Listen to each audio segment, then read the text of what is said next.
Okay, guys, welcome to another live support desk. So, I'm just going to get set up a little bit, just check that we're streaming to Facebook. So, just to let you know, we do stream to Facebook. Hi, Julia. Hi, Declan. And we stream to Facebook and we also put the recording up on our YouTube channel, right? So, we take out all the questions that you guys have asked with the answers and we put it in there. So, it's worth looking at our YouTube channel and just seeing other questions that have been asked in there. So you can search the channel itself. So it's going to be good for you. But it goes on our YouTube channel, right? And we might use clips for our socials. So it's up to you whether you want to put your cameras on or not. I do answer questions from people who've got their cameras on, right? First, that's the first thing. And then I answer questions with people got their mic on, and then I go to the chat if I can, right? So don't put your hands up yet, please. And we'll get back to you when we've started. Okay. So thanks, Patricia. Good to see you here. But let's follow the rules, right? Without rules, there's chaos. So today I have David in with me. So it's David, well, we call him Roki, right? So, because it's too confusing because I'm David and he's David as well. So we just call him Roki. So we've got Roki in today. He's gonna pop up. If there's a question that he knows the answer to, he's gonna pop up. So he's learning the platform, right? So he's shadowing some of these sessions so he sees how things are handled. This is all about education support. So education-based questions on the platform, right? Anything outside of the platform, you talk to me about Camtasia, Final Cut Pro, or anything else, AI technologies, I'm not going to answer it, right? So it's purely on platform. And if it's a tech support, something's going wrong with it, again, I won't answer it. You need to contact support@zenler.com, right? So those are the rules, but most of you, you know the rules anyway. You're regulars. Good to see you all. Good to see you, Bridget, as well. You're back again for more. You're a glutton for punishment. and Declan, Patricia. Good to see you, Julia. So, okay, right, let's get this show on the road. I'm just going to check Facebook. I need to throw the link in there. You guys are probably on our little mailing list, so you get a direct link to come straight in, right? So you're very special people. Everybody can join, but lots of people wait for the link to go into the YouTube, into the Facebook group so that they can hop on that way, right? So I'm going to put that in there now. Hop on. We are live. That's good. It's all going on today. It's been such a crazy day, honestly. It's one of the craziest days. Right, okay, so all good. Right, okay. So Patricia did have her hand up first. I do remember, right? So as usual, you guys can get the chance to come on camera. You can start your videos and I'll unmute you when you put your hands up. Look, I'm going to kind of guess the order. Patricia is first. She's got a hand up. Julia's got a hand up second. Right, that's two. I'm not going to remember beyond that. Bridget, have you got a question? Oh, you have as well. So that's the order so far. If some of you can keep an eye on what's going on as well, right? Because right. So it's Patricia first, Julia, and Bridget. Right. Okay. All right. Good to see you, Patricia. Hi, David. Hello. Hello, everybody. Good afternoon. Um, I'm struggling with one button in the course area. And when I open the course and when students open it, there is on the right down side a button that you have to click for your next lesson. And I don't know how to change it because for me it has one color, and if I go over it I see an overlay of I go to the next lesson, but I have no idea where I can change it so I can see it, so the clients, the cursors can see. So where Right. do I have to go for this button? Right. Let me just show you because this is not the first time this has come up. right? Oh, just, just to let you know. yes. And where it comes Okay. from is in the branding area, right? So I'm Mm, just, whilst you're on here, I'm just going to log in because I just want to show you as a logged in user what you're seeing and why you're yeah. getting this problem. Yeah. Let me just set in and I'll screen share and you guys can see. So yeah, this is a common one. It's all to do with the branding area. It means that Yeah. your button and your text color are probably the same, right? That's Oh the no, short I also have answer. it open. Yeah. Yeah, so that's probably what's going on. Right, okay. Oh God, let me capture.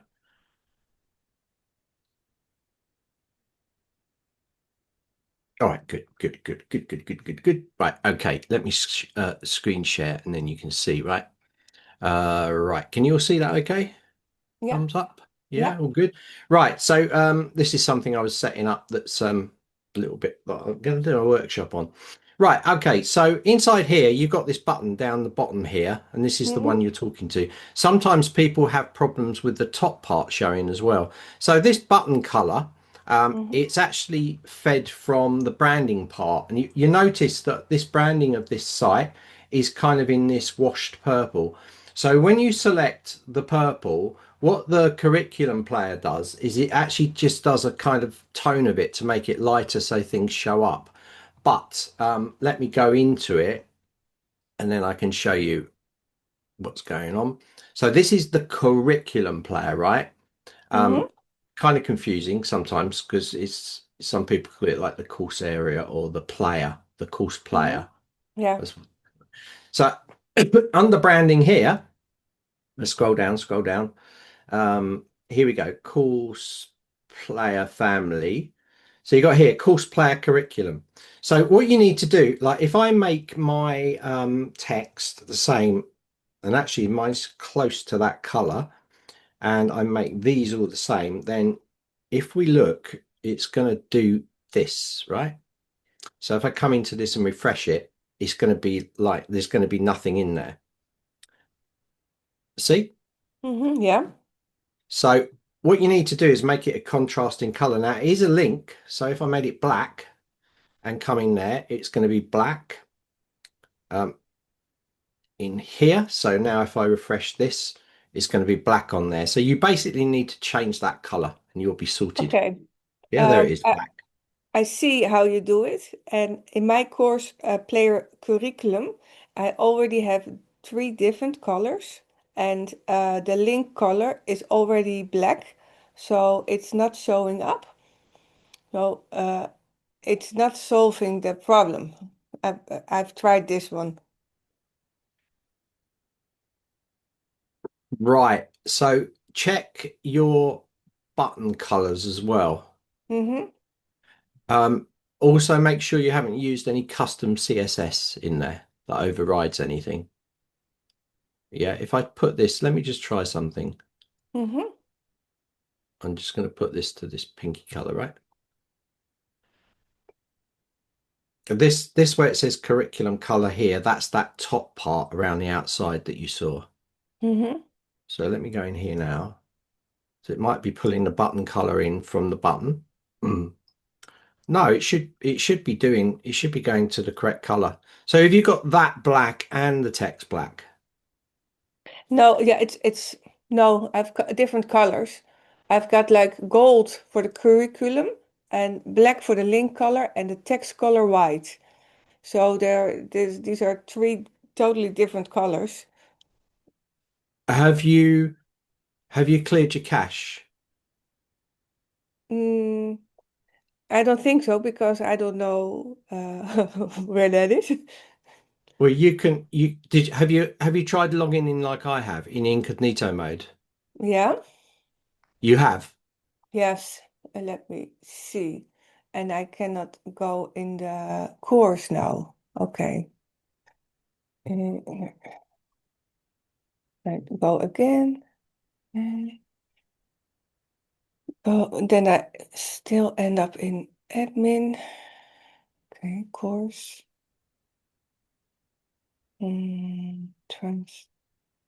Transport. No, Yeah. Okay. Yes, and it's good. It's good, yeah? Yeah. Okay. Wow. Okay. So you Oh, got it wow. right. You understood. Yeah, so you need to do these things, right? So what Yeah. I do with the keyboard sometimes is if I'm not opening it in incognito, and I'm going to say to you guys, open it in incognito, right? You haven't got a cache then, and it will then give you the view that you're going to get. If you're going to test it in the browser when you're logged in as admin, then just hit F5 on the keyboard a couple of times or hit that refresh in the corner a few times, and it will probably sort itself out.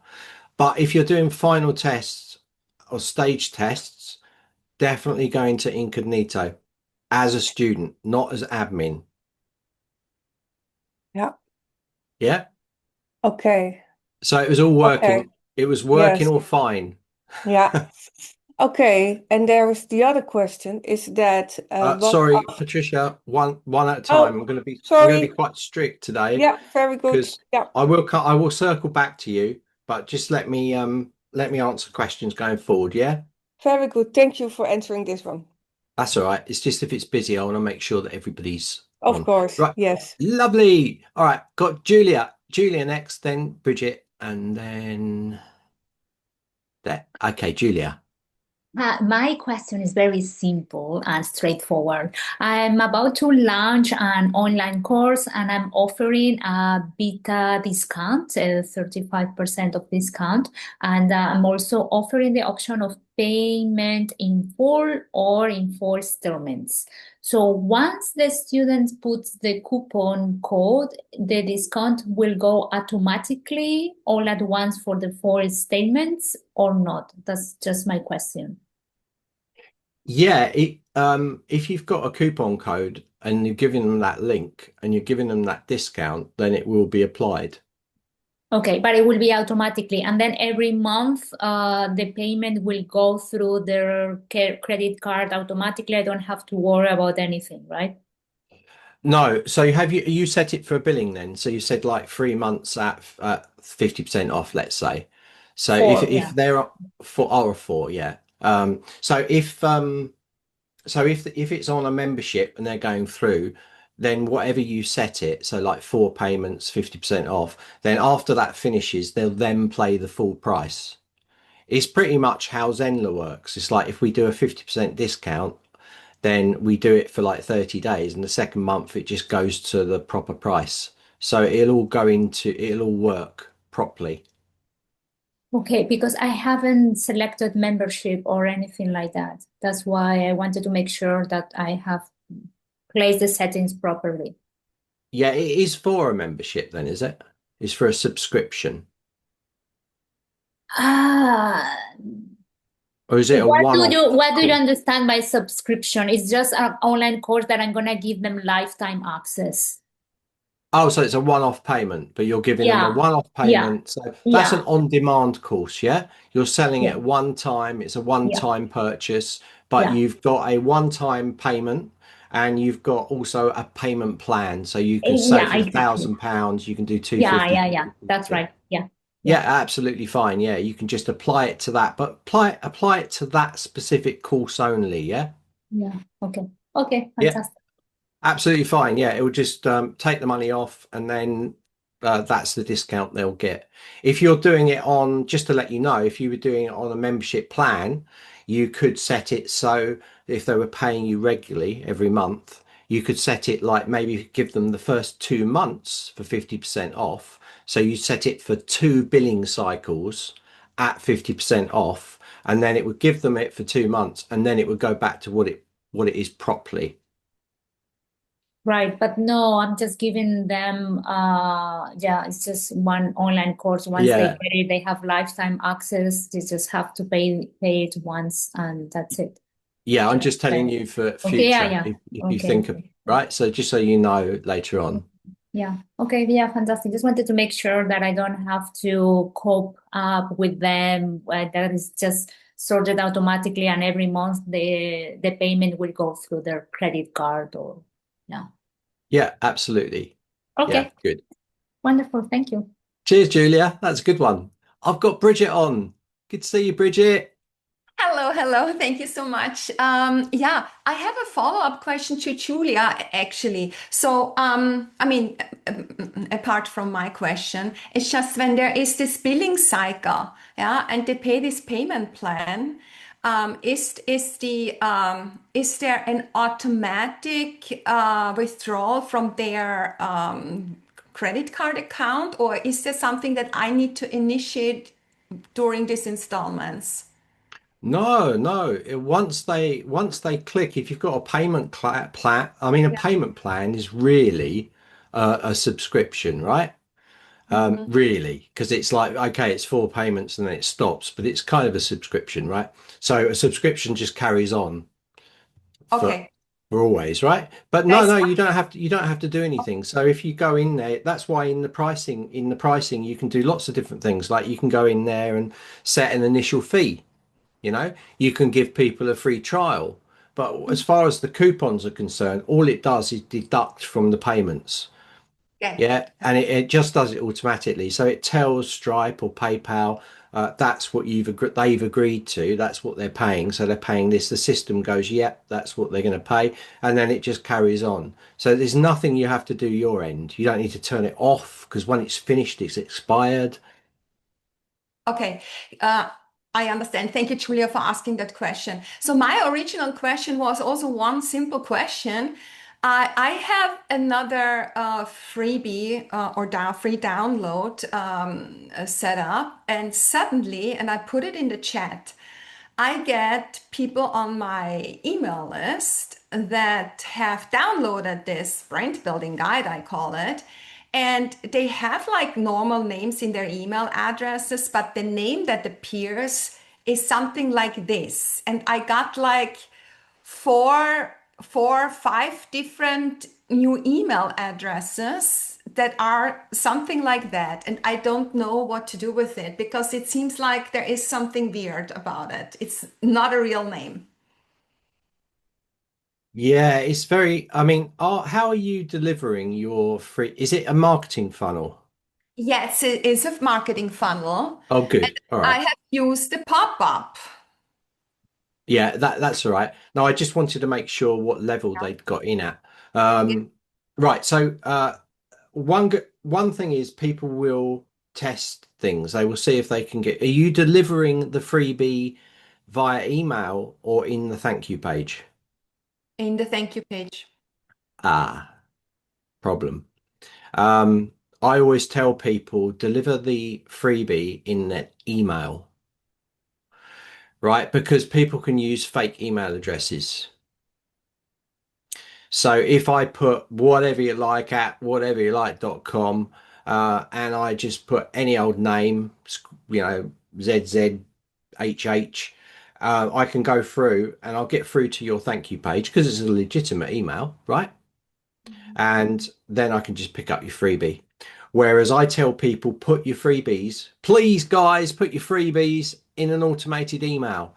So when people go through, it comes up on the thank you page. Check your inbox, check your spam folder, check your junk folder. I've sent you your freebie. And if it's a fake one, people can't pick up your information.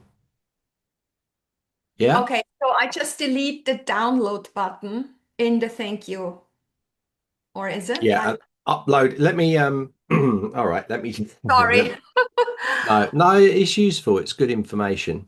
Good to see you, Andy. Good to see you, Roger. Again, Roger.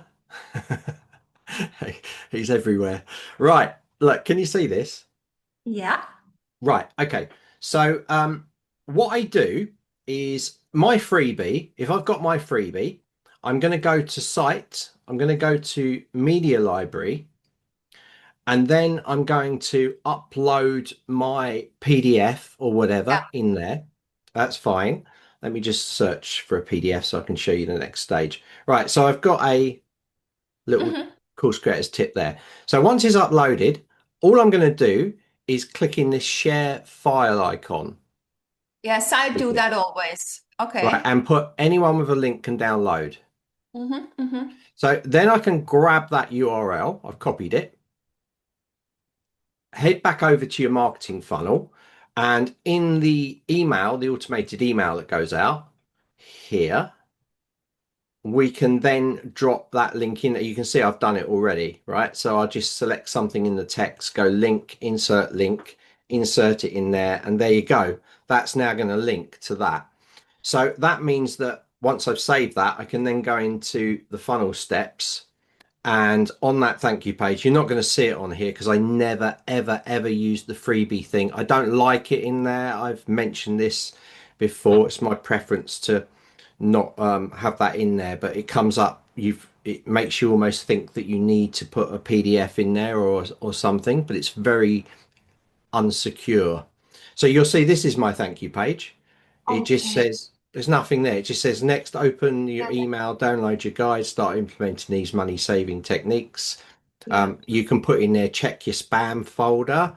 If you don't see this within a few minutes, um, Mm. that's the thank you page. So no access at all to your freebie. The only way they can get access is through the email. So you're literally authenticating that email address. Yeah.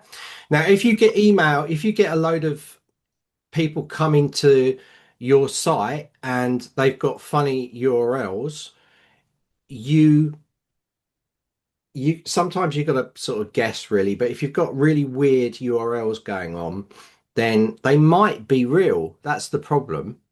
Mm-hmm.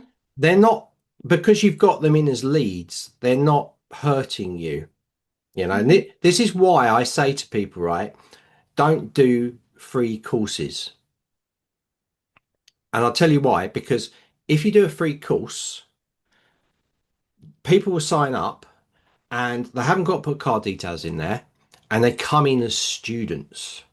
They come in at a different level. So they haven't paid. So everything that you've got that you would want to deliver in a free course, you can pretty much do it in marketing funnels. But the big difference is in funnels, they come in as leads. That means they haven't registered on your site. That means they can't see logged in page content, right? So you keep it separate. I'm really hot on this stuff, right? Some people are okay with it. They do their free courses. They don't mind and being mixed because you can use the filtering. But I don't like people seeing my logged in page content. Okay, I have a question regarding that. Free course, you mean like created as a course? It's not an interactive webinar or webinar. You're not considering that as a free course. These are two different things for me again. So I can go through creating a course that could be for free, but I can also create an interactive webinar and a webinar. And then I can also do that via the sales funnel or not the sales funnel, the Marketing marketing funnel. funnel. Yeah. Yeah, So for me, yeah. that's three different things actually, because I only used the funnel, the marketing funnel for my freebies or for my free recordings, whatever that is, or PDF. And I also put it in the email as well, another download link. So, Yeah, I mean, I go because you can. I mean, how I look at it is like everything that you can do. Well, most things that you can do in the site, you can do in marketing funnels. Okay, you can't have flip books, you can't have these kind of things in there, but you know, but lives, I never run lives. I never send people now to register for lives because if they register, they become a student. So you'll notice that whenever we deliver a workshop to you, we get you to opt in. What you're going through is an opt-in funnel. So within that opt-in funnel, we then let the automations take over and they send a link out to you, giving you the Zoom link to jump in. Right. So that bypasses them coming in because people you're signing up on a site for a marketing funnel, you're a lead, you're not a student. And I can still deliver the URL, the direct Zoom link to the user so they can join the live. And then if you're doing this, you're doing a presentation live, then at the end of it, you'll say, look, are you interested in this course? This will help you out with this, and then you can send them and they buy in and then they're students. So I like people being able to access the inside of my site that have paid something. mhm. I don't like, I used to do free stuff, like just do free courses and let people in. And I was like, it's getting really messy, right? I want to do some special stuff just for my users. So I actually took all the people that went in the free course and I dumped them into a marketing funnel with the thing. And I sent an email saying, I've unenrolled you from the course, but you're now in the marketing funnel. So you can still get access to all that stuff. And but if you want to be part of the inner circle, Mhm. you can join through one of the courses. So you are actually never using the live webinar and live interactive webinar anymore because I just now got accustomed to it and see that this is working for No, me. Now no, I I am using it, but I'm just using a marketing funnel to drive the automations Mhm. that you would normally do from your lives. Look, Bridget, there's nothing wrong with what you're doing. It's really good, but you're going to find that you evolve, right? You're Yes, not doing, this is probably what 90% of you guys do, right? The same way Bridget does it. I'm just telling you how I do it. And I do it for a reason, right? There's a big reason why I do it. I don't want people coming in as I students. I understand now. Yeah, but it's still for me an unlearning and a new learning, you know. Now Don't I conditioned myself to do that steps, then now I need to unlearn again through the marketing funnel. I will get you there. no, you don't Or need to unlearn anything, right? You know what you know. Mhm. That's good. And in some cases, that's going to help you. So I'll give you an example. It might help you. You might use the same method I'm using to opt in people through a marketing funnel. But you might say, do you know what? And I said this to Roger today, is I actually want to charge for this to people outside of my email list, for instance, like leads. So what I can do is I can use the live and the registration process of the live, set it up as paid, and I can then put the URL out to register to get people outside to come in and pay for it. But my existing students and leads, I could send through my marketing funnel.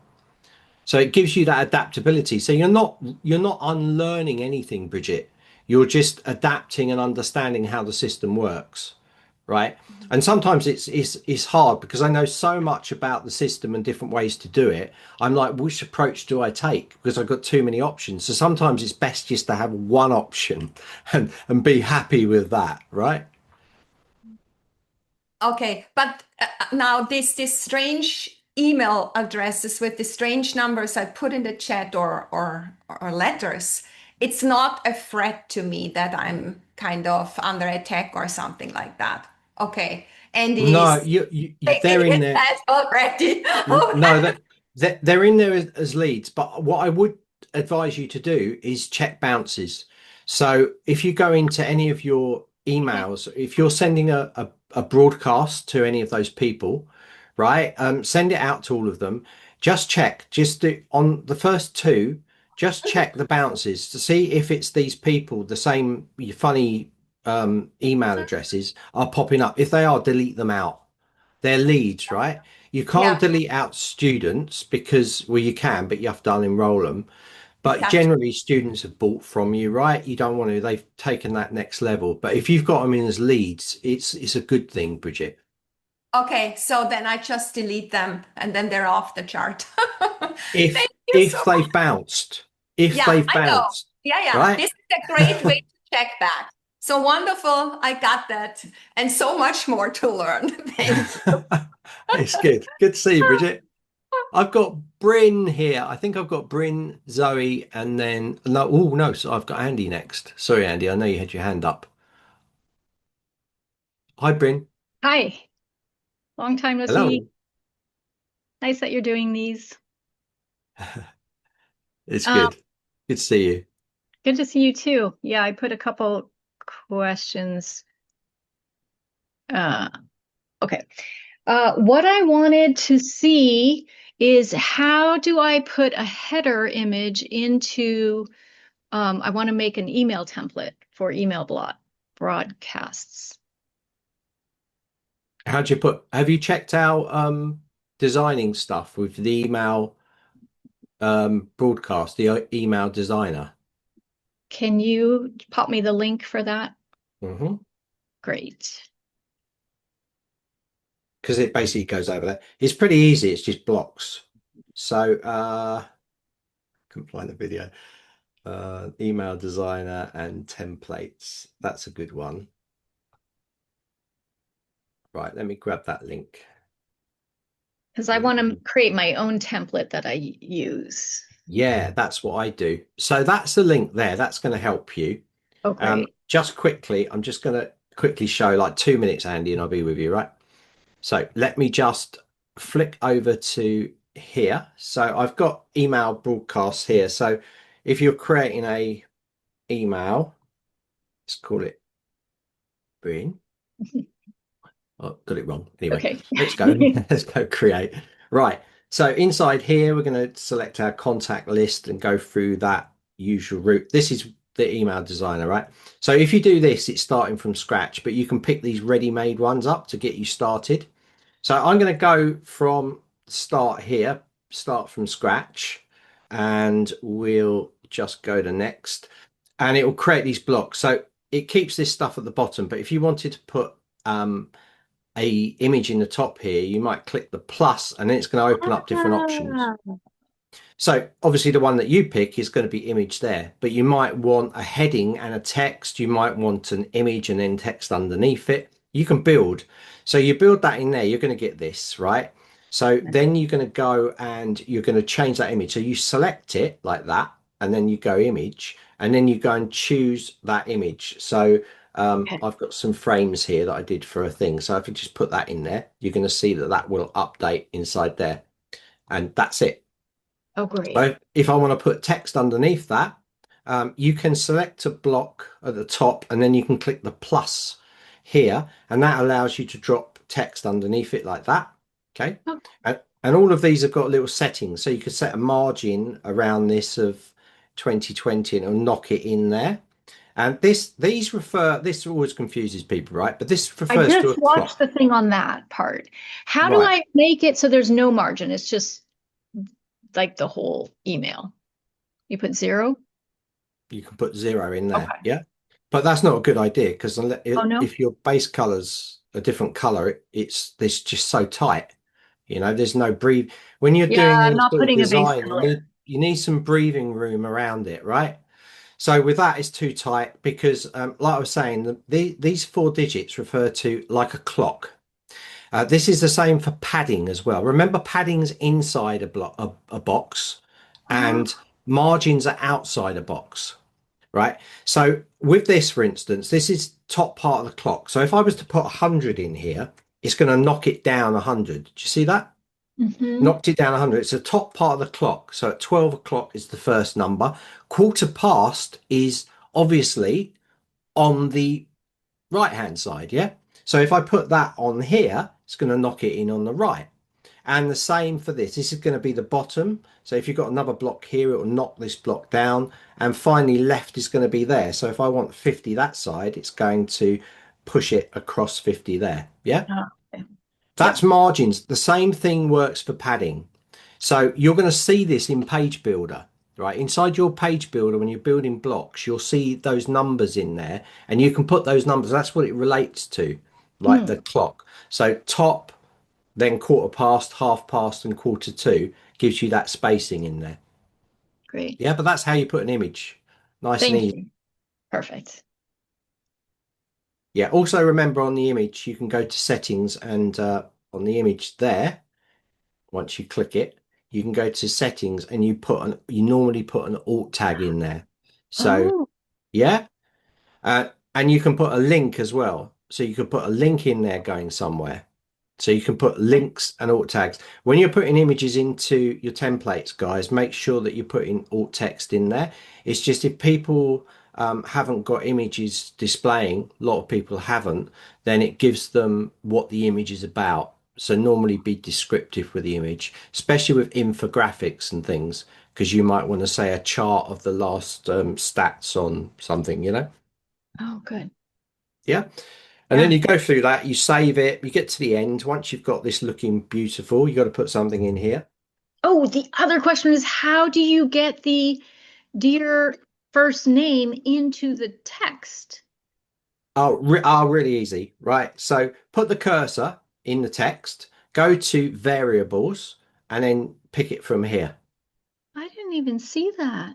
Yeah, in it's that it only appears when you're on a text block because it's relevant to that. It Oh, wouldn't like different options appear for different things, right? Images have different options here than text do here. So in okay. text, you can change things like the text color, if you wanted to. You can go in here, you can set the alignment to a different alignment, and you can also use shortcuts as well. So if you select it, Control I makes it italic, Control I again makes it back to what it was, Control B will make it bold. Yeah. Oh, But the variables are here. okay. Yeah. Great. And you've Yeah. got styles there as well. So you can go and change Okay. those text types to different text types as well. Perfect. And you have the hyperlink and Yeah. the, And size, oh, font good. size there. So I've made it 20, for instance, to be bigger. Excellent. Perfect. Thank you so much. Yeah. Super. So once you've done that, Bryn, you just go through those steps, save it as a draft. Guys, if you're following along with this, you should be making your own templates here. When you set it as a draft, it's now in here as a draft, and you've set everything up ready to go. So the next time you're ready to speedily do an email broadcast, all you do is hit clone, and Mm. then you call it, let's call it November. Let's call it Nuv, and click clone, and it will make a clone of that. And if we go through to the settings, of course, you've got to pick the contacts and those things. But, oh, I don't know why it's done that. Shouldn't have done that. Should have just jumped me straight into the thing. Let me just see what's something strange going on. We got a bug. Oh, did I let me just try it again. Clone.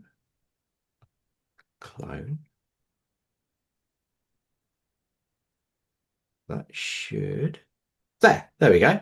So something happened, but I'm back in there, and now I can change this content, images, but my format is all set, so I can Mhm. reuse it. So keep it in draft, your base template, and then clone it, and then you can just change the content in there, but you're set with your style. So you can put, like Bryn said, image up there. Most people would pick their logo and those sort of things. Yeah. Yeah. But yeah, really good. Also, remember inside here, we've put a text block in here, but I can take this main block and I can color it. I can color the background like this, Uh, you know? yeah. So Awesome. nice one. Good Beautiful. Thank question. you so much. Yeah, I haven't been in the email. I always use it, but I work from a template all the time, so I haven't been in Scratch building for a while. Yeah. Very good. Thank All you. right, we're over to Andy. Hi, Andy. Hi, David. Hey, I have the same question like last time because I couldn't replicate it. Question is, I have quizzes and I'm using the quiz in multiple of my courses. And if I change like one quiz, I don't want to go through 10 courses and, do it individually. So, question is, within courses, I create a quiz. I would love to save it somewhere, go to the other course and take the quiz and upload it there. No, we can't export quizzes, but I think I said to you last time, did you try cloning it? No, I could not replicate that. Would you mind to quickly show me that again? I've got to create a quiz to do that. Some of these things do take a while, but let me see if I can do something quickly in this course. Right. You can It's use not one of my courses if you like. Can you? no, I can't, just because you could have people in there, GDPR and all this stuff. Yes. Right. Okay. Let me go into curriculum here. Let me just create a really super quick quiz. Let me add a lesson type here. I'm not going to do it branching or anything. It's just going to be just a quiz because we have a bit of survey branching coming up later because I happen to know that Roger wants me to do a bit on that. So I'm going to save that. I'm going to enter the quiz in here. I'm going to call it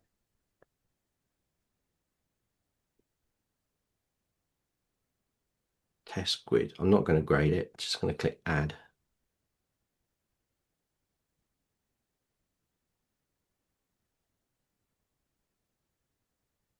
Oh, I'm branching on. Okay.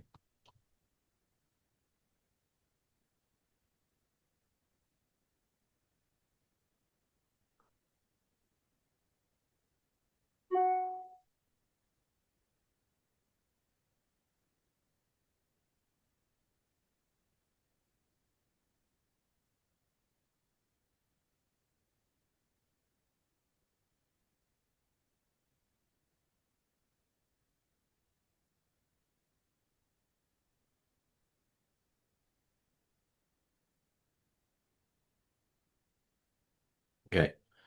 So that's pretty basic. Let me go back in again.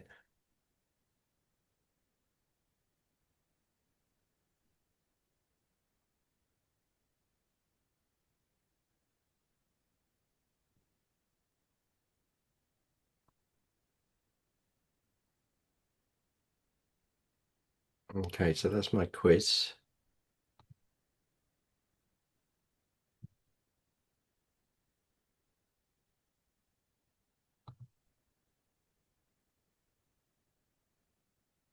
All right.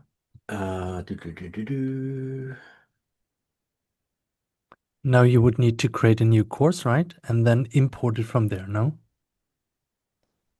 Yeah, I'm just going to test something out. Okay. So if we didn't have this in here, I just want to see if I can bring it in. Just copy 101. It's interesting.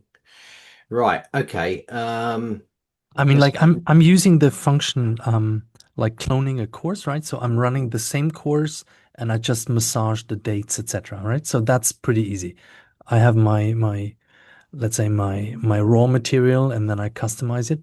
But for example, if I have a change in one course and I want to update the others because of a newer version or something, it's just a lot of manual work. Right. So yeah, we're trying to put the same quiz into multiple courses, basically, aren't we? Yes. Right. So I'm just going to copy this lesson. I want to try and copy it from this one, and we got the quiz in there. I just want to see if it does a copy of it. So it said copy.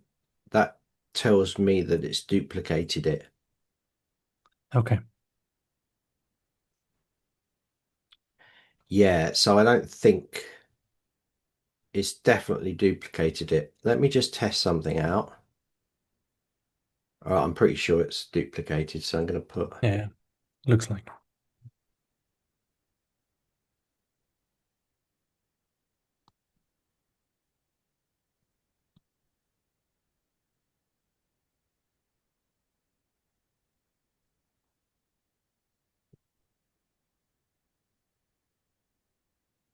Yeah, that's the dupe. So let's see if it's changed it. I don't think it will have.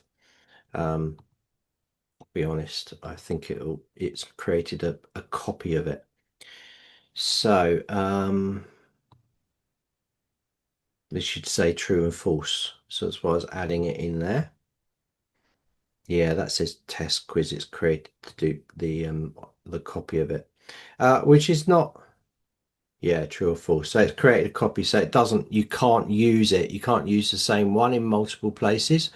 I think maybe that's got something to do with the results from students coming through. So you're quizzing them on a course rather than having access to like the same, because I'm thinking how else you could do it. If you separated it out, if you just had a course in a bundle and it just had a quiz in it, I think then if you set up multiple bundles and you put that course with just the quiz into each of the bundles, it would be the same quiz. But I think actually trying to But put it you've in. David, you've solved it. I just tried it live. It works. It works exactly like that. So you're going to clone, um, then you just pick like the course and then you find it. So it works. I just replicated it. Oh, it works for you, does it? Yes, now it works, yeah. Oh, The thing good. is, Right, because what I made a little mistake. The loading time of the course, it takes like 10 to 20 seconds to load the content. And that was not um it right, took too okay. long to load it. It was always a blank page when I replicated it. And now I was listening to you and suddenly it was there, but it was like 20, 30 seconds later. So Oh, the okay. loading So time of the menu under a right, course took yeah. more time and it was always blank. That's where I couldn't replicate it. Ah, okay. So maybe that's well, that's good. I inadvertently helped you. Because I was hoping that I could actually take it and have that quiz and clone an identical version. You can change it in one location. You can do it. Yes, that works. So you just need to know where the latest version is. Let's say I update in course number 5, right?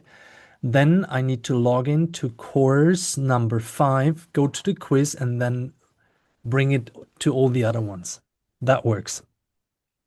Right. Okay. Double check that, Andy, because like what I just did there, it doesn't work. For me, it works. I have it live now. Oh, brilliant. Great. Yes. All right. Yeah. I Yes. replicated. Easy. Somehow we got there. Cool. Thank you very much. Fantastic. That's really good. I'm super happy about that.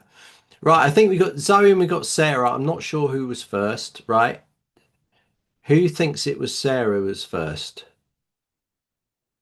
Nobody. Right. Who thinks it was Zoe that was first?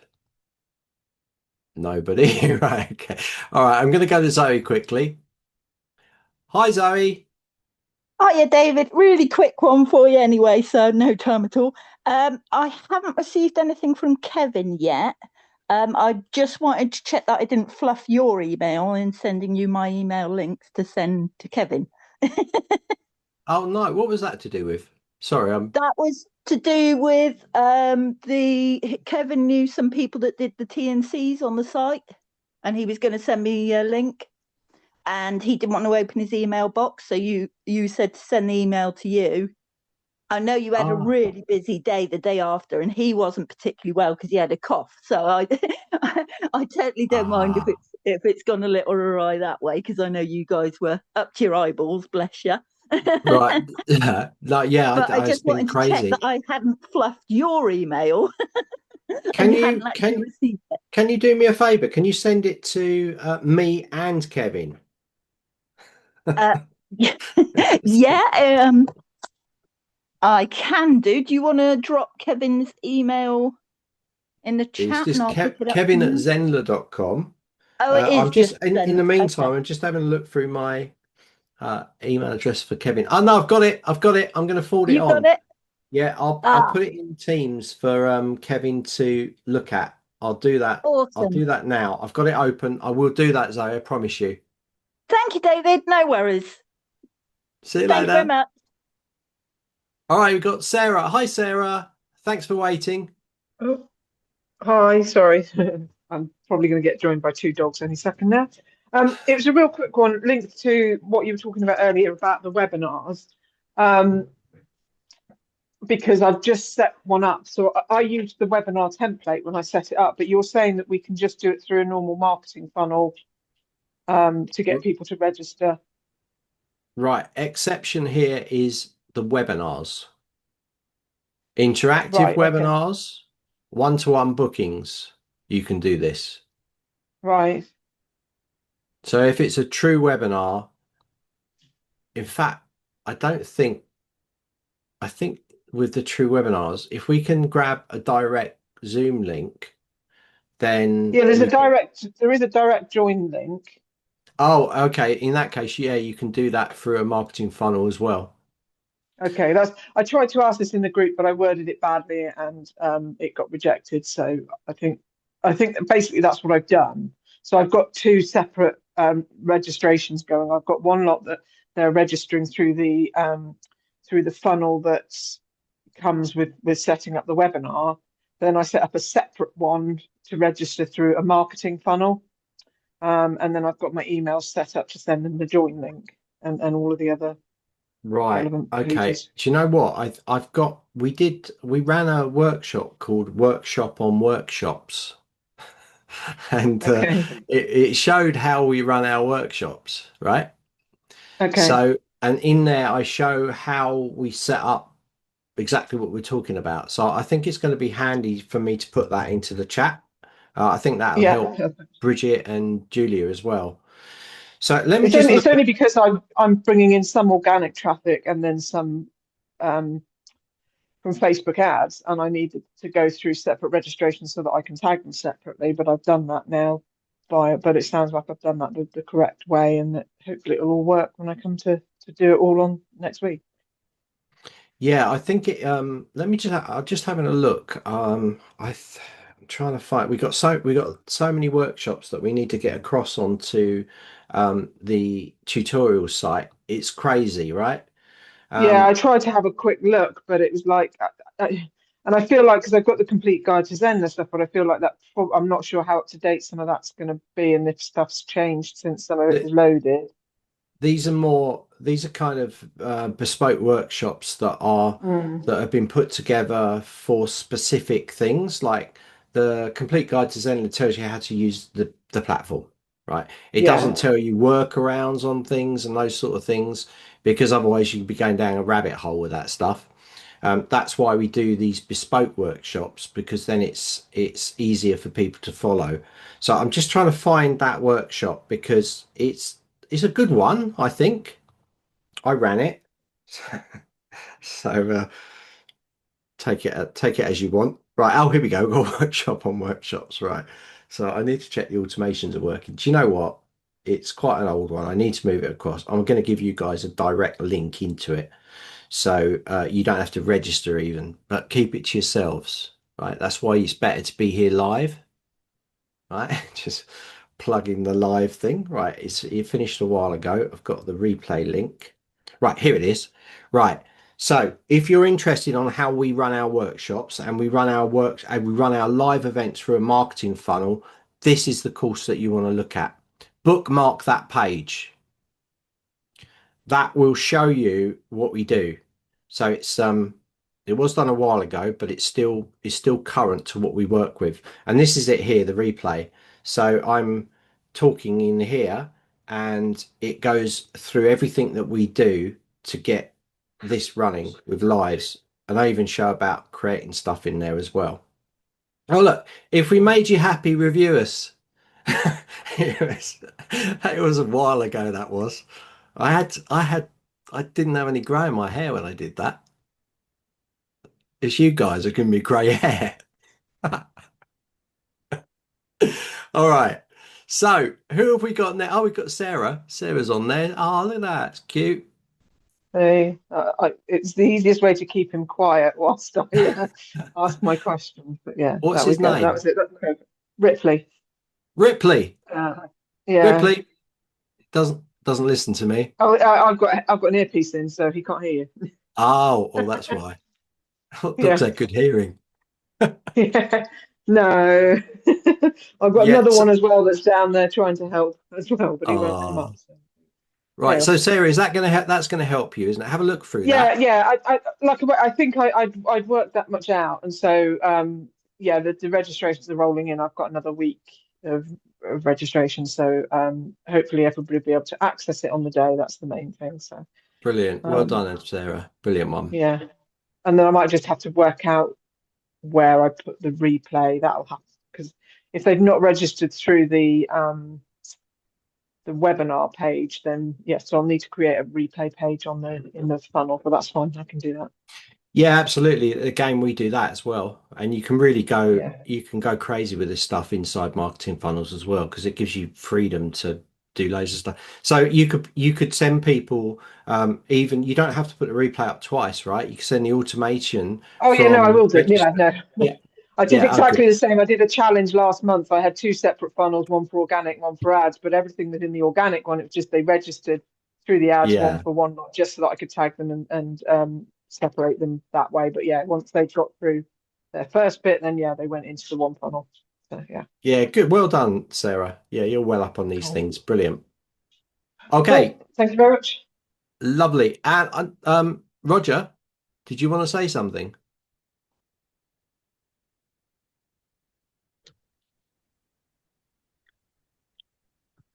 Yeah, where am I in? Am I in business? You're in business. Great stuff. Yeah, thanks ever so much. All those questions are really useful for me as well, so I'm very grateful there. No worries. Yeah, you're going to go through a demo of the surveys, is that right? Yeah, I'm I'm, going to I'm tell you, right, guys, this is going to be really good for you. Right, I was talking to Roger today. because it was a question I said to him last week that I would go through things with him, and I've been so busy, so I set a session up with him and talked to him about lives because he's trying to do some very specific things, and I said like it's better that we talk privately because if I bring it in here, he would take up the whole session, right? And you guys, if he put his hand up first, you wouldn't get to ask a question. So we did it privately. And one of the things that come out of it was to use surveys. So are you guys using marketing funnel surveys? Just go yes or no. Bryn is. Oh, right. Andy's not. So Bryn's not. Bridget, are you? No. Bridget's not listening, she's trying her things out. Right. So what we got is we got this new thing, right? We got surveys, but you can set them up as marketing funnels. So these can be standard surveys, but they can also be logic based or branching surveys. And this is something that people think is quite hard to do. And I think a lot of people are not using it because of that reason. But I wanted to say to you that it's actually a really, really good thing because it gives you very clear data on what people want. And this, in Roger's case, was a set. He was going to run lives, right? You don't mind me saying this, do you, Roger? No, and when you finished, I need to just qualify something before you get started. If you could come back to me, yeah. Yep, will do. So Roger was going to bring people into quite a high ticket course, right? Let's just say course. And he was going to qualify people going through. So he had to ask some specific questions and these things.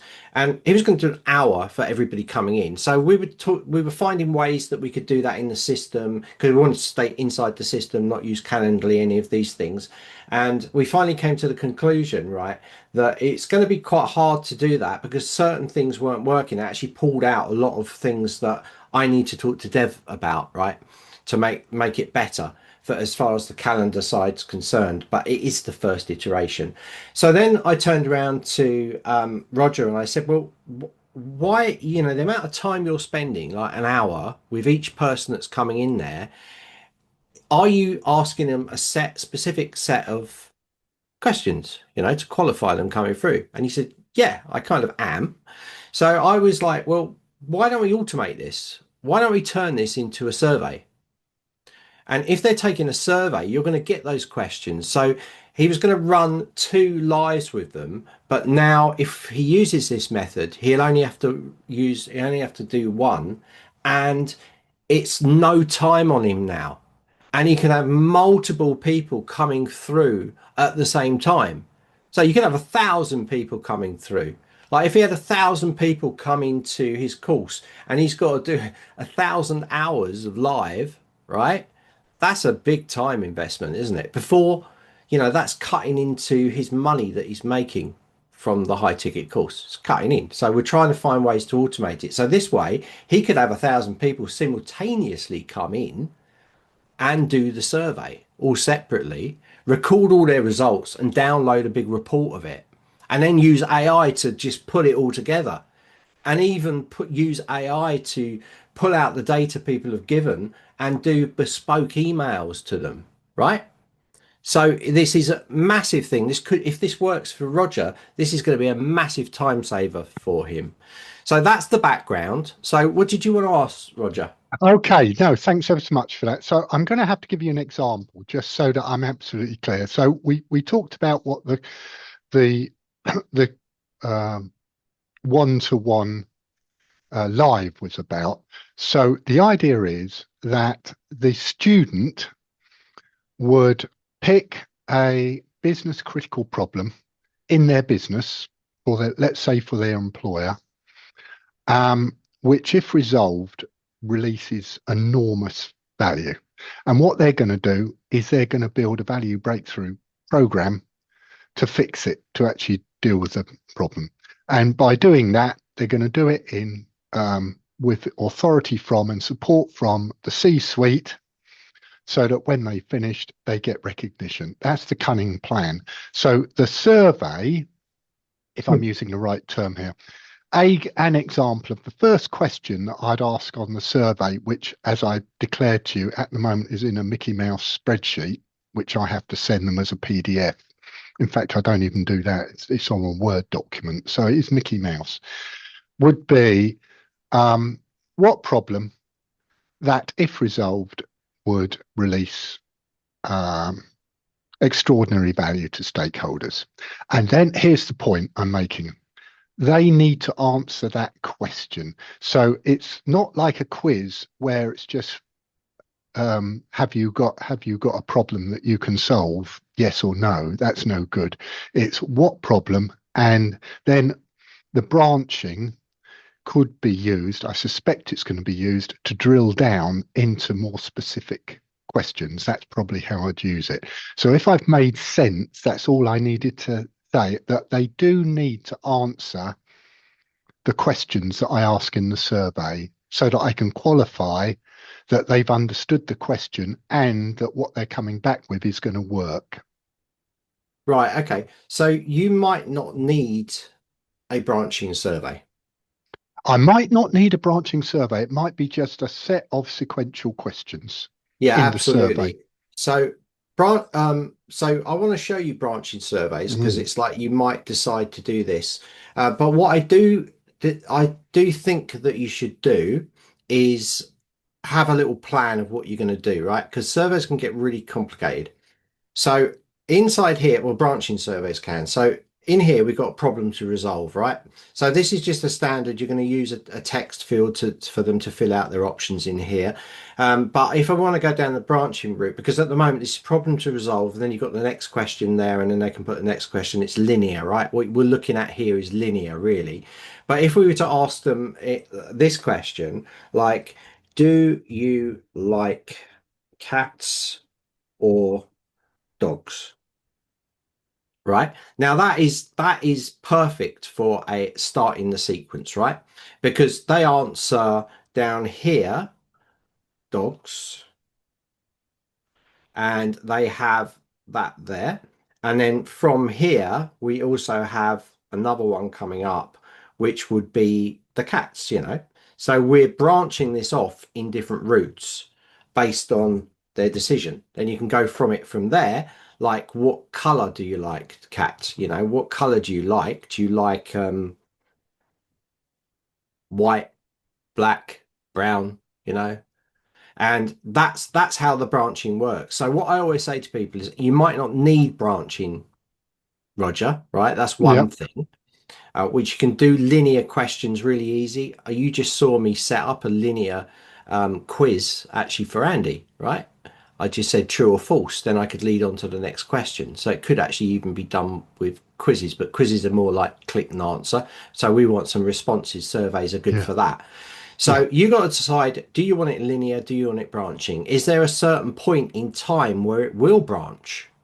You know, because there might be a series of questions. You can branch this at any point if you want to. You could have linear questions going along like this, and then right at the end you could branch them, you know. So you need to plan it out in something like Canva. Like I'm showing you Canva because it's easy to quickly show you. But does that make sense what I'm saying there? Totally, and I can be very emphatic too. I will, for what I've just asked you, I will not need branching. What I will need is, if you like, subject categories of subjects, and then questions under those, and then the next category, and then questions under those. So it will be sequential, but with sort of headings put in for categories of questions. Yeah, we're a little bit limited by what we can do, obviously. So you might not be able to have all the things that you want, but there's also a lot more options in there that you might not use, you know. So it's so what we're going to do now is we're doing it in a marketing funnel. So I made one thing clear. You could do this in your course. But I said to Roger, why don't we get them into a marketing funnel? Because this is a place that you can send people that you connect with that are going to come into the program, but also you could use that funnel step and you can market that and get new people to come into it. So you're almost like doubling up here. Not only are you saving all that time being in front of the video, but you're also creating a lead generator, right? And it's going to work for you, what you want it to work for, which is to qualify your people coming through. So it's got some really good points why you might want to go this route. And if you can make it work, it's going to be the best for you. Is going to mean you can have a lot of time off, Roger. So all you need to do is select this and click next. So inside here, we're going to call it, we'll just call it questions, right? You can call it whatever you like. We're going to click next again. There's only one default theme in here, and we're going to click finish. But then it's going to open up the survey. So it's kind of like it goes into this side, and we're going to click edit the survey in here. And we can add the options. So it's been a while since I've done this stuff in here, so bear with me. So if we go in here, we can go and use something like free text, which I think is the one that you're probably going to use, right? So you're going to go your problems and then add here, please write what problem we need to solve, right? Something like that. And then I can take this, right, okay. And we can make this look nice as well. We've done stuff on this. I'm just going to delete this question out and that question out there. And you can carry on. And we're looking with now what we're doing is we're working linear, right? So free text, you have the option of multiple choice, multiple responses. Oh, You know, true or false, so you can qualify people on what they're doing. You know, even media, you can have ratings on their scale. You probably won't use these. Fill in the blanks is good as well. So that's more teacher orientated, you know, the what jumped on the fence or whatever. So, and you can add them as the groups as well. Now, notice there's no branching happening in this because we haven't turned the branching on. Right. okay. So branching allows you to, another thing branching allows you to do is give a custom email based on the result. With a linear process, that doesn't happen because it's a series of questions. The result is finishing. The result isn't finishing at a different location. Yeah. Okay. So all you do is you keep adding your questions in here, and that is now linear for you. So that's next nice. and next, and that's it. And once you've done that, you can then, and even along the, and you can highly edit this as well. So you've got a welcome page in here that you can edit. And I've got some more training bits, but you can edit this page. It's in the page builder. So take the quiz, you can change that text to your questionnaire. And this is the first page they come to. Again, it's using the page editor so you can do what you like in there. At the end of it, they can opt in as well. Remember, this is a marketing funnel, so it makes them answer the questions first, then they opt in. So you've even got an opt-in page. Again, you can design that how you like, and you can send them somewhere else after. So you change all the text for that. And we also have a result page there, which gives them a result of answers that they've answered. So it says your niche strategy is ready. Thank you for taking a quiz. Which you can kind of bypass this as well. So at the end of the result of this is what you'll have. So they'll come into the welcome page, they'll go through that quiz, they'll then put their details in, and the result page is, if you like, a thank you page. So thank you, we will analyze your whatever, and great. And then you could send them into the course then, you know, or you can say, wait until I email you and then I'll tell you whether you're a good fit to come into my course. So it's really up to you. These places, the welcome page is like your sales page, and your result page is kind of like your, okay, let's see if you match the requirements to go through. And that is it. Once you've set it up, it's all set up. So you've got survey settings in here. You can play around with these. They're all pretty easy to use. advanced, you can set a theme. So we've got different themes going on in here, and you can create your own. So if I apply that theme, then you're going to get that theme go up like that. But you can also set your own themes in here. So you can change things like the background. Notice that background colors in there. I can edit that, change that background up. You can change the language of things like finish, back, and next buttons. Analyzing your report, response, you can change that. Generating your report, you can change that. And you can enable a progress bar as well to go through that, which is good. If it's a short one, you know, or a longer one, you might want to leave that in there. And of course, you can enable branching. So branching, I just want to show you what branching is first. I'm going to make this super easy. I'm going to go in and just do, right, let's just go multiple choice. This is going to be my example. Do you like cats or dogs? And then I'm going to take it that. Cats. Because you might not think you need branching, but then you might say, do you know what? Actually, that'd be super cool. So I put that in there. I'm going to just delete these ones out. And I'm going to delete this out as well. Okay, so I've got my cats and dogs. Now I'm going to activate branching. So here we got branching. So it's going to, are you sure you want to enable branching? Some features may not be available with branching. Right, but it's pretty good. Right, so this comes up. I'm going to close it a second, and I'm going to put another thing in here. I'm going to go, let's just put here. Let's put, so you like dogs, right? And then I think I'll put another one in here. I'm just showing you different types.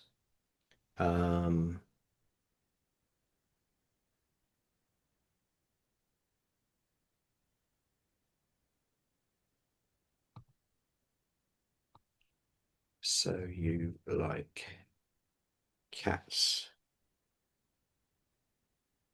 And then I can change those. Yes. Right, that'll give me enough. Right, so I've got two questions here. I'm going to, based on the response, I'm going to get them to go to different things. So in my branching, which I can click, I'm going to go, do you like cats? Notice that the questions are gone below. So I'm going to go, do you like cats? And I want that to go to result, not result. I want that to go to question. So you like cats. Dog, question. So you like dogs. So now if they answer cats, they're going to automatically go to this question because it says, so you like cats. That's the name of this. So you like cats. Okay. And that's how you build it. So each of these, you have a different branching option that you can open up to send them to. And this is why I said to you, because it can look confusing to people. They'll be like, what do you mean? I don't know where you go. But it's, if you plan it out in something like Canva, it makes it much easier. So the end result, you're going to notice down here, let me just save this. This is the results page. So the results page comes up in here. Now I could do another results page. I could put a results page in here of cats, right? And then I could save that. And I could create another result page, what I'm going to call dogs. Right, I'll save that there. And if I go down there, I can put dogs in here. And based on the answers or the outcome, I can send them to those. So if you like dogs, the next question in here, I'm going to send them to result page dogs. So this is the end result page. So I like dogs. Where's it going to go next? Go to result page dogs there. If I like cats, it's going to go to result page. It will go to the same one in this case, but you could send them in another path as well. So you've got those results page that you can send them to based on actions that they've done within here. So this first one's going to send them to choose that selection, cats or dogs. And then when they finished it, you can also send them to bespoke result pages. So you can add more results. So this is where they come out the end of it. So I'm not sure you need to use that, but that could be something that you think about. You might look at it and go, actually, yeah, I've got a set of questions, but right at the end, I do have a kind of option for those people, like this. And if that is the case, then you can activate branching at that point. And you'll only have to put it in at the end, Roger, because the rest, by default, it goes to the next question in a linear fashion.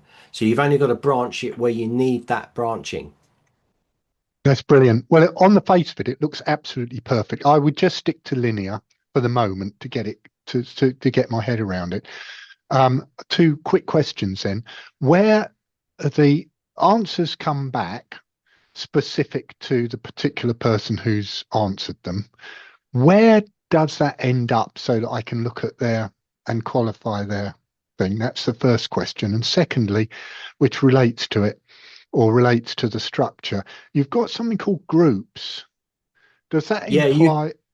Yeah. You can group things together. So you can set up, it's actually for organization. It doesn't really affect the way people are seeing things. It's for you. I've done some quite complicated branching funnels that I've used groups in. So like, for instance, if I had a set of questions like on the one that I did that I'm thinking of now is the one I did on fitness level.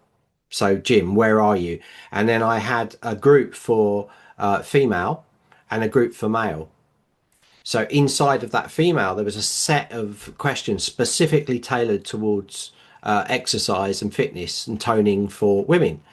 Yet in the male section, it was more physical. So those questions were targeted so that it was right to put them in two separate groups rather than just have them do, right? All over the place, because then it's really hard to branch, really hard to find where branching is. Yeah. If you're going to use branching, definitely use a system like Q1 and then Q2A, Q2B, and then next question Q3BC or something, so that you actually follow a sequence. And once you've got it all set up, you can go back in and delete that part out, but it gives you a guidance to move through it. Yeah, that makes sense. So in my case, the groups could be market sectors or industry sectors, and the questions are slightly tailored for specific things. So have you got a problem relating to aerospace, for example, da-di-da-di-da-di-da? Have you got a problem relating to social care? So it could be that would work quite well if I've understood what you've just said. Yeah, I think the main thing here is so that you don't say that if you've not done this before, it takes a little bit of time to get used to it. But as soon as you get used to it, you're like, I know what's going on. And then when you test it, if anything's wrong, because you've got to go through those checks, but planning it out is like the key, right? Yeah, understood. It's so important, even if you're doing it on a bit of paper. Yeah. Because that branching is, but the great thing about branching, I'm going to show you where the reports are in a second. But just before I do that, I want to show you what another great thing about branching surveys, because this is not just for you, Roger, it's for you guys as well that are looking at this. Branching surveys, obviously, they can branch in different directions and they can end up in different result pages, right? I've just shown you that. So what if I was to also say to you that an email can be set up based on a result? So this means if someone likes cats and they come through on a result page as liking cats, you can send an email specifically saying or telling them about courses that you have on cats. Whereas if someone comes through on dogs, you can specifically do an email that will send out to them based on dogs, right? And that's simplified, right? Imagine how more complicated you can get with different result pages, and they can all be drilled down based on a result from a survey. So if we look in here, for instance, and go into this thing, you're going to see when you turn on the branching surveys. So this is what I suggest, Roger, is that you leave it on anyway. But if it's linear, it's not really going to do anything. But if later on you decide to add something that will branch, you can base an email based on that, right? So look down here, we've got a results email sequence. So you can have a welcome one here, welcome, or you could get rid of these entirely, and you could just have this. So you could do a send mail here, and you can base this on the result that's been given from this results page. So if we look in the results here, so it says results email sequence. Let's go in here and go cats, right? So trigger, we're going to say on survey result. Result is, in my case, it result page was cats, right? The dogs one I set up, but that one is cats. Understood. Right. So now every email that's under this result email group will go out only to those cat people.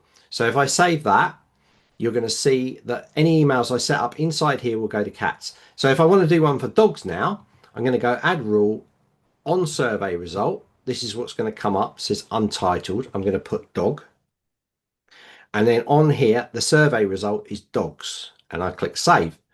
Now, any send mails that I send out, that I put in here, will only go to the people that have the result on the dogs page. And this one at the top, email drip sequence, will go out to everybody. So you've got that real control with these branching surveys. And so that's why they're super cool, right? So think about it. You've got a route to travel now, Roger. I suggest... And you can do the same thing if you needed to in the specific course, you said. So you've done it as a part of the funnel, and I can see the massive benefit of doing it. But if I wanted to, I could do the same thing in the course itself, could I? You could, yeah. But I would say for you, this would be the best way, because it's going to give you, this is it, isn't it? This is what it's all about. You're asking people with their questions and things like this. You can make it really quite cool, and it can work for you as a marketing thing. You're going to spend the time anyway, The hard bit is getting them to buy into the course. Yeah.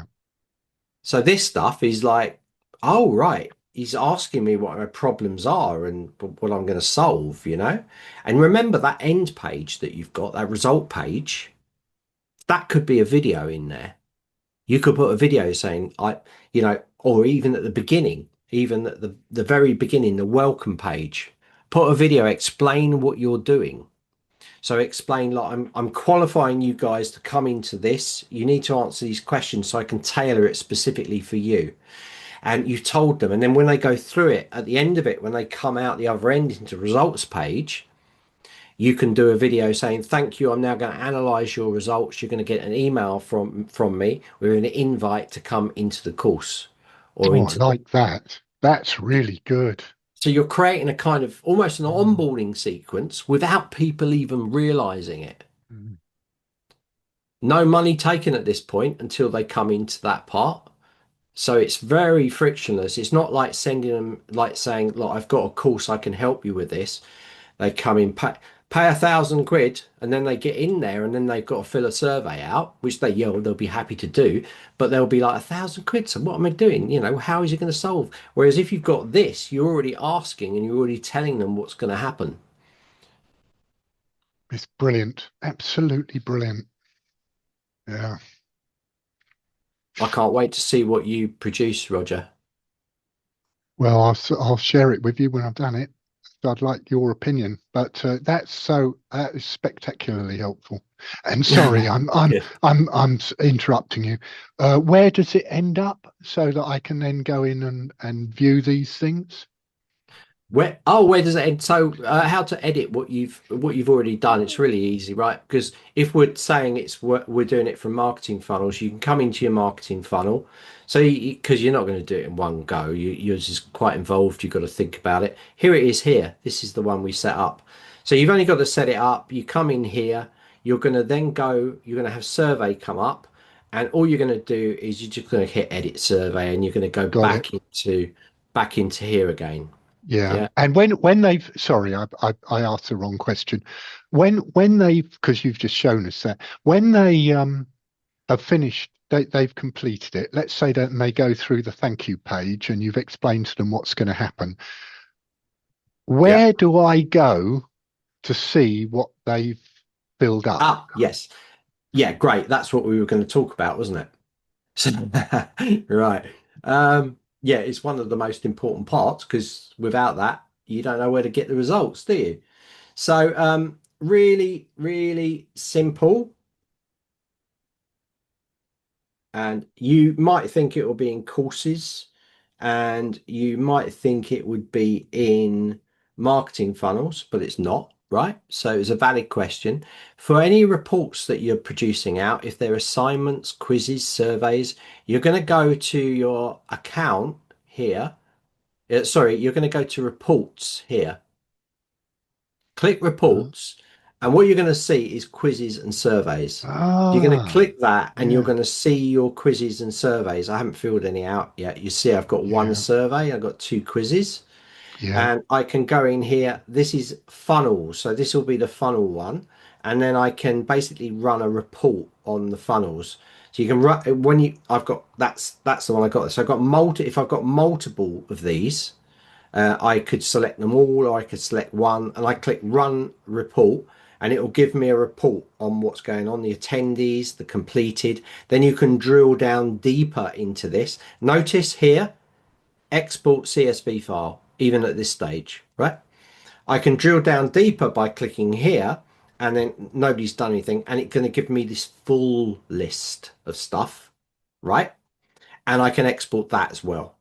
Right, so I can drill down on 2 levels there. So this will be the data that you export, and you can have attendees details which will be captured on the export as well. So attendees details will come up in there. So you can filter everything to locate exactly, and you can also export in CSV format as well. You know, CSV format, you can pull that straight into a Google Sheet, yeah? Oh, can you? Yeah. Right, I haven't done that, but right, I'm still on MS Office and all that stuff. Oh, so, right. Yeah. But I can see where. So I'd get you. The point is, you can find out. You can view their response against a specific person. That's what's important. So that then I can respond to that person by email and say whether they are accepted or not. Because if they're not going to play the game, or they're not going to give me the information, or what, then I don't care how much money they give me. Failure won't be an option, so it won't be worth taking them on. So that's going to be really helpful as a qualifier, David. Yeah. Yeah, great. That's good. Yeah, and it will. I mean, it'd be pretty useless if it didn't tell you the data that was the person it was tied to, right? And what's the difference between what you've just shown us in the survey and what you're calling assignment? Well, Just assignment, they're different, right? So surveys are surveys. You're taking information, lots of information down. With assignments, it's normally a set of things. So you might say, write me a 15,000 word essay on dogs, right? Yeah. So then they could then submit that to you in an assignment, right? You might Okay. ask them in an assignment, do me a video of you training your dog how. I don't know why I'm just talking about dogs today. What's going on? Because I saw the dog earlier, or cats, right? Everyone loves cats as well, right? So train your cat to sit. Do a 5-minute video for me and upload it to your assignments. So that's where that would be used. Or you might grade people on things. But assignments only capture a certain amount of data, and this is a better way of capturing more data based on questions that you ask. It takes away that being in front of those people, right? Brilliant. Okay. Well, I Yeah. can't thank you enough for going through all that, David. That's all right. I mean, if you've got the other thing is let's remember, because I want to just come back to reality here. Like if you've got a real big client, right? You've got a really big client, you think, do you know what I want to do? I want to give this person the personal touch, right? Then do it live with them. Yeah. But then you do a one-to-one, you do it by email, and there wouldn't be any issue of worrying about. You'd have to set up a schedule, but you'd tell them, you'd agree the time, and then you'd set a schedule for that time, and then you could send them a link, couldn't you? That's how Yeah. you do that. So it's all manual, but you're only doing it with really high value clients. When you're doing a mass thing like this, what you've just shown us is fantastic. I hope it's helped everybody else, seeing as I've hogged the time. No, I think people will love that because it's not something I really talk about, and I normally finish in an hour, so we've been an hour and a half. So I think people, it's really good people see this, right? It's really it's so important because it's a really powerful thing in the platform. The branching thing could really help a lot of people out that are looking at this, and I can see my wife's in here as well. Probably telling me dinner's ready, right? Okay. So yeah, all good, all good. So are you all right with that, Roger? So next Bloody week marvelous. you're Yeah, going to have started this process, yeah? So yeah, I next week will. you're going to tell me your results, yeah? If you I, need me I to go through it, you want me as a test person to go through the survey, I don't mind, just to see if it all works for you and you put in the data across. Fantastic. Yeah. All right. And I just send it to you by email, yeah? To Yeah, you can do, or to messenger. You like email. I'm afraid I'm You, an email you, person. you And saw if what I happened to Zoe earlier. Like she sent me an yeah, email. I told her to. I didn't yeah, look at it. I I know. lost it. I If I get had hundreds. if I had my way, I'd be using pencil and paper. So that's, I'm still in the Stone Age. I really shouldn't be allowed out in the open today. Talking about branching surveys. Yeah. Tell your mates about it. Say, oh, Yeah, I did you will. know about logical branching surveys? See what they say. Brilliant. Great, Roger. Thank you so much. Guys, I don't think any of you got any questions, or are you all right? I think they're all okay. That's good. Zoe, I will send that to Kevin straight away. Great questions today, guys. And yeah, I think we had some good ones. And I really like that last bit. I think it's going to help you a lot. Zoe's Yeah, saying, yeah, so good. bloody Brilliant. marvelous. Okay. See you later, guys. Thanks all.